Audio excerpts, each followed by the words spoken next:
இயேசுவில் பிரியமான சகோதர சகோதரிகளே, இன்று வெள்ளிக்கிழமை. வெள்ளிக்கிழமை என்றாலே ஆண்டவருடைய திரு இருதயம் நம் கண்களுக்கு முன்பாக தோன்றுகின்றது. வெள்ளிக்கிழமை என்றாலே அவருடைய திருச்சிலுவை நம்முடைய கண்களுக்கு முன்பாக தோன்றுகின்றது. அவருடைய திருப்பாடுகள் நம்முடைய கண்களுக்கு முன்பாக காட்சியாக சென்று கொண்டிருக்கின்றது. இந்த பாடுகள், வேதனை, சிலுவை இவைகள் எல்லாம் இயேசு கிறிஸ்துவினுடைய தற்கையளிப்பு. தன்னையே முழுமையாக கடவுளுடைய கரத்திலே கையளிக்கின்ற ஒரு செயல். எந்தவித எதிர்பார்ப்பும் இல்லாமல், எந்தவித பயனையும் எதிர்பார்க்காமல், என்னுடைய மக்களை மீட்டால் போதும், அவர்களுடைய பாவங்கள் சாபங்களிலிருந்து விடுதலை கொடுத்தால் போதும் என்கின்ற எண்ணத்திலே தன்னையே முழுமையாக கையளிக்கின்றார். விண்ணுக்கும் மண்ணுக்கும் இடையே அந்த சிலுவையினுடைய கோர தாண்டவத்தில் பாடுகளை அனுபவித்துக் கொண்டிருக்கின்ற பொழுது, கடைசியாக வேதனையினுடைய உக்கிரத்தை அனுபவித்துக் கொண்டிருக்கின்ற பொழுது, தந்தையே உம்முடைய கரங்களிலே என்னுடைய ஆவியை ஒப்படைக்கின்றேன் என்று சொல்லி அவர் முழுமையாக தன்னுடைய நம்பிக்கையை தந்தையினுடைய கரத்திலே ஒப்படைக்கின்றார். அந்த தந்தை ஏமாற்றுகின்ற தந்தை அல்ல. அந்த தந்தை நாம் நினைப்பதை விடவும் மேலாக நமக்கு கொடுக்கின்ற தந்தை. அதனால்தான் அவர் இறந்தாலும் வாழ வைக்கின்ற தெய்வமாக அவருக்கு உயிர்ப்பின் வழியாக புதியதொரு வாழ்வை கொடுத்தார். இயேசுவில் பிரியமான சகோதர சகோதரிகளே, இந்த நம்பிக்கை தான் நம்மிடம் இருக்க வேண்டும் என்று ஆண்டவர் இன்றைய நாளிலே ஆசைப்படுகின்றார். திருப்பாடல் புத்தகம் 118 அதிகாரம் 23வது வசனத்திலே, ஆண்டவரால் இது நிகழ்ந்துள்ளது, நம் கண்களுக்கு இது வியப்பாயிற்று என்று சொல்லப்பட்டிருக்கின்றது. திருப்பாடல் புத்தகம் 121 அதிகாரம் 7வது வசனத்திலே, ஆண்டவர் உம்மை எல்லா தீமைகளினின்றும் பாதுகாப்பார், அவர் உம்முடைய உயிரை காத்திடுவார் என்று சொல்லப்பட்டிருக்கின்றது. இணைச்சட்ட நூலிலே 31 அதிகாரம் 6வது வசனத்திலே ஆண்டவர் நமக்கு தருகின்ற செய்தி இதுதான்: வலிமை பெறு, துணிவுகள், அஞ்சாதே, அவர்கள் முன் நான் உன்னை தடுக்கி விழ செய்ய மாட்டேன், ஏனென்றால் உன் கடவுளாகிய ஆண்டவர் நான் தான். உனக்கு முன்பாக நான் பயணம் செய்கின்றேன், உன்னை ஒரு பொழுதுமே விட்டுவிட மாட்டேன், உன்னை கைவிட மாட்டேன் என்று சொல்கின்ற ஆண்டவர். இன்றைய முதல் வாசகத்திலும் இன்றைய நற்செய்தி வாசகத்திலும் ஆண்டவர் நமக்கு இந்த செய்தியை தருகின்றார்.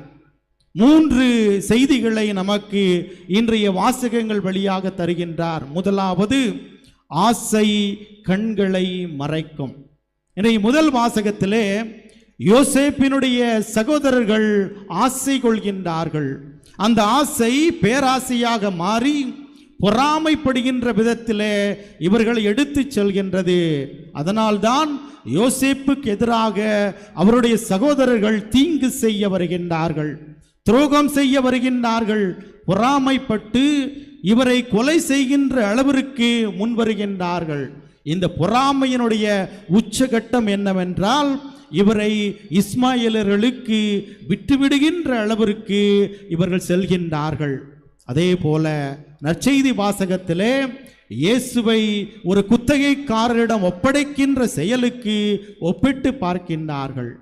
இயேசு இந்த உலகத்திலே நமக்காக வந்தார், ஆனால் நம்முடைய பாவங்களுக்காக, நம்முடைய சுயநலத்திற்காக அவரை கசையடி பெறுகின்ற அளவிற்கு நாம் கையளித்து விட்டிருக்கின்றோம்.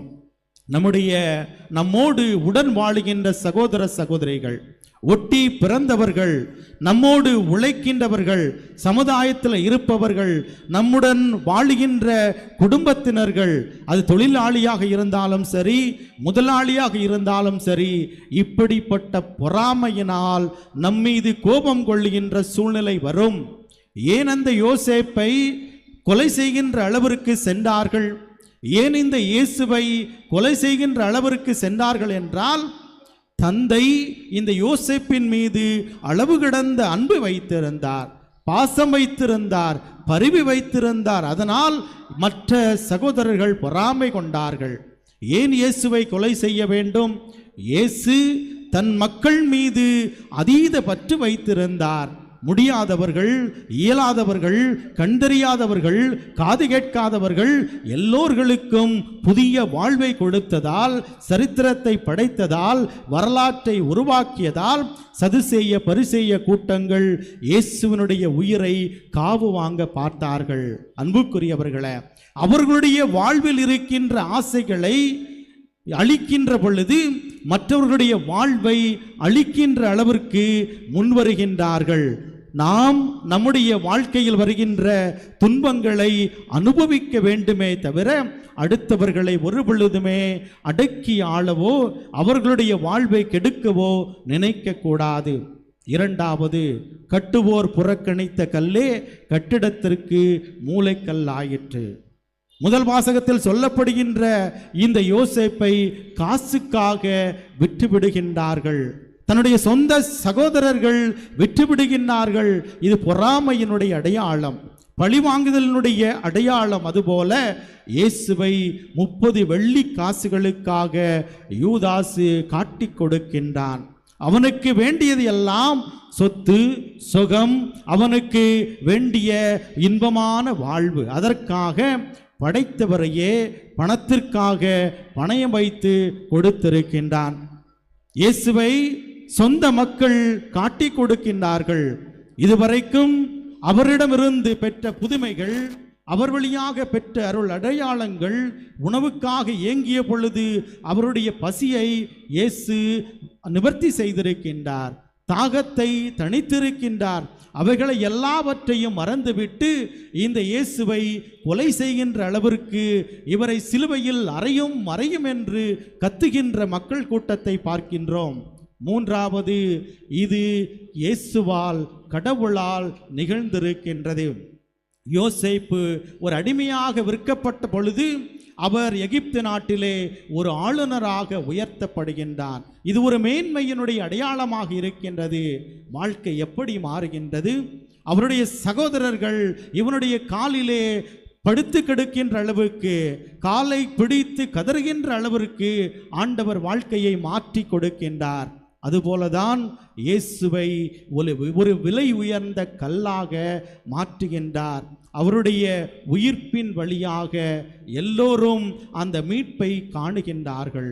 இயேசுவில் பிரியமானவர்களே, நாமும் பல நேரங்களிலே பொறாமை கொண்டு அடுத்தவர்களை பழிதீர்க்க வேண்டும் என்கின்ற ஒரு வஞ்சகத்தோடு வாழ்ந்து கொண்டிருக்கின்றோம். அதற்காக அல்ல இந்த தவக்காலம். இந்த தவக்காலம் நம்மை திருத்துகின்ற காலமாக இருக்கின்றது. பல வகையான துன்பங்களை மனதில் வைத்திருக்கின்ற பொழுது அது நம்மை பலவீனப்படுத்துகின்றது, சோர்வடைய செய்கின்றது. அது நமக்கு பாவத்தையும் சாபத்தையும் கொண்டு வருகின்றது. இந்த நேரத்தில் ஆண்டவர் சிலுவையில் பட்ட பாடுகளின் வழியாக, அவர் சுரசுகளிலிருந்து வழிந்தோடிய இரத்தத்தின் வழியாக இந்த பாவத்தையும் சாபத்தையும் நம்முடைய வீடுகளிலிருந்து, குடும்பத்திலிருந்து, வாழ்விலிருந்து, எதிர்காலத்திலிருந்து மாற்ற இருக்கின்றார். எனவே இதற்காக இந்த நேரத்திலே நாம் ஜெபிக்க இருக்கின்றோம். ஆண்டவரே, உம்முடைய ஒரு துளி இரத்தத்தின் வழியாக என்னுடைய பாவங்கள், மலை போல குவிந்து கிடக்கின்ற பாவங்கள் எல்லாம் கரைந்தோட வேண்டும் என்று நாம் இந்த நேரத்திலே நாம் இறைவனிடம் ஜெபிப்போம். கொஞ்சம் அப்படியே கண்களை மூடி நாம் ஆண்டவரிடம் ஜெபிப்போம். ஆண்டவரே, உம்முடைய திரு இரத்தத்தின் வழியாக நான் இந்த நேரத்திலே கழுவப்பட வேண்டும். இன்னைக்கு பார்த்தீங்கன்னா கோடை காலம், எங்கே பார்த்தாலும் புழுக்கம், எங்கே பார்த்தாலும் உஷ்ணம், வெளியே செல்ல முடியாத அளவிற்கு நாம் அவதிப்பட்டு கொண்டிருக்கின்றோம். வெளியே சென்று வருகின்ற பொழுது புழுதியினுடைய அந்த கோர தாண்டவம் நம்மை அழுக்கடைய செய்கின்றது. அதுபோல நாம் பிறரை பற்றி தவறாக நினைக்கின்ற பொழுது, அடுத்தவர்கள் என்னை இப்படி செய்து விட்டார்களே என்று நினைக்கின்ற பொழுது நம்முடைய உள்ளம் பாரப்படுகின்றது. இந்த கோடை காலத்தில் நம்ம கொஞ்சம் அப்படி நினச்சி பார்ப்போம். நமக்கு அப்படி ஒரு விடுமுறை கிடைக்குது, நம்ம எல்லாரும் அப்படி ஒரு சுற்றுலா போகலாம் அப்படின்னு நினைக்கிறோம். அந்த மலையினுடைய உச்சியிலிருந்து அப்படியே தண்ணீர் வழிந்தோடி வருகிறது. ரொம்ப உடலெல்லாம் ரொம்ப உஷ்ணமாக இருக்குது. ஐயோ, நல்ல ஒரு குளியல் கிடைக்காதா? என்னுடைய உடலில் இருக்கின்ற அந்த அழுக்குகள் எல்லாம் பறந்தோடாதா? மனதிற்கு இதம் கிடைக்காதா அப்படின்னு நாம் நினச்சிக்கிட்டு போகிறோம். அங்கே நீர் வீழ்ச்சியினுடைய கீழே நாம் நிற்கின்ற பொழுது அந்த நீர் வீழ்ச்சி உங்களுடைய தலையில் அப்படியே படுதுன்னு நினைக்கிறீங்களே? கொஞ்சம் அப்படி நினச்சி பாருங்க. அந்த மலையிலிருந்து வருகின்ற நீர் வீழ்ச்சி நம்முடைய உள்ளத்தில் அந்த உச்சந்தலையிலே படுகின்ற பொழுது ஒரு புத்துணர்வு, நம்முடைய அழுக்குகள் எல்லாம் பறந்தோடி போகின்றது. அதுபோல இன்னைக்கு ஆண்டவருடைய திருப்பாதம் வந்திருக்கின்றோம். பலவிதமான பாவங்களோடு வந்திருக்கின்றோம். நாம் பலவிதமான சாபங்களை சம்பாதித்து வைத்திருக்கின்றோம். நம்முடைய பலவீனத்தினால், பாவத்தினால், கொடூர செயல்களினால் சம்பாதிச்சு வச்சிருக்கிறோம். இன்னைக்கு ஆண்டவருடைய அந்த கொடூரத்தின் அந்த உச்சத்தினுடைய வலியிலிருந்து வழிந்தோடி அந்த இரத்தம் நம்முடைய அந்த உச்சந்தலையில ஒரு துளி படுது.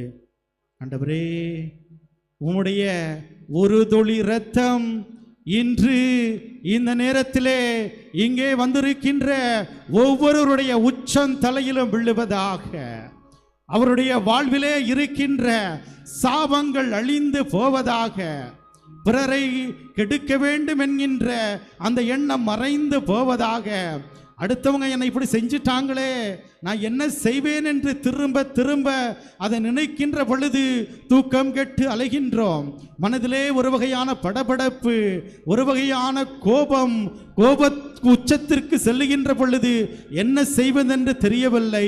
நோய் நோக்காடு ஒன்றன் பின் ஒன்றாக வந்து கொண்டிருக்கின்றது. ஆண்டவரே, ஒரு துளி இரத்தத்தின் வழியாக அடைக்கப்பட்ட வாசல்கள் எல்லாம் திறக்கப்படுவதாக.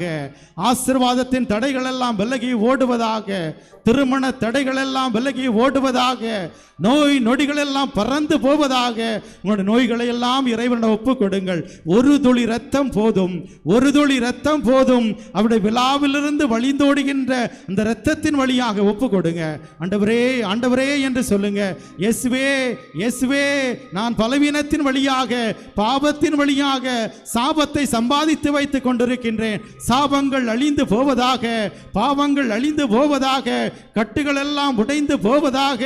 உம்முடைய திரு பாடுகளின் இரத்தத்தின் வழியாக எங்களுடைய வாழ்வு ஜெயம் பெறட்டும். அழுக்காறுகள், கோபம், வெகுளி நாங்கள் எங்களுடைய உள்ளத்தில் அடைத்து வைத்து கொண்டிருக்கின்ற, வெளியே சந்தோஷமாக இருக்க முடியாத அளவிற்கு நாங்கள் துன்பப்பட்டு கொண்டிருக்கின்ற எல்லா விதமான துன்பங்களும் மறைந்து போவதாக. உம்முடைய திரு இரத்தம், ஒரு துளி இரத்தத்தின் வழியாக எங்களை ஆசீர்வதித்ததற்காக நன்றி ஆண்டவரே. உள்ளத்தில் இருக்கின்ற எங்களுடைய பாவத்தை மன்னித்ததற்காக நன்றி ஆண்டவரே. குடும்பத்திற்கு எதிராக இருக்கின்ற சாபங்களிலிருந்து விடுதலை கொடுத்ததற்காக நன்றி ஆண்டவரே. எங்களுடைய பாவங்கள், சாபங்கள், பலவீனங்களை எல்லாம் உம்முடைய திருச்சிலுவையிலே ஒப்புக் கொடுக்கின்றோம்.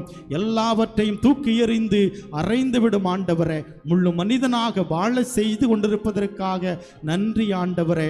உடல் சுகத்தை கொடுத்து கொண்டிருப்பதற்காக நன்றி ஆண்டவரே.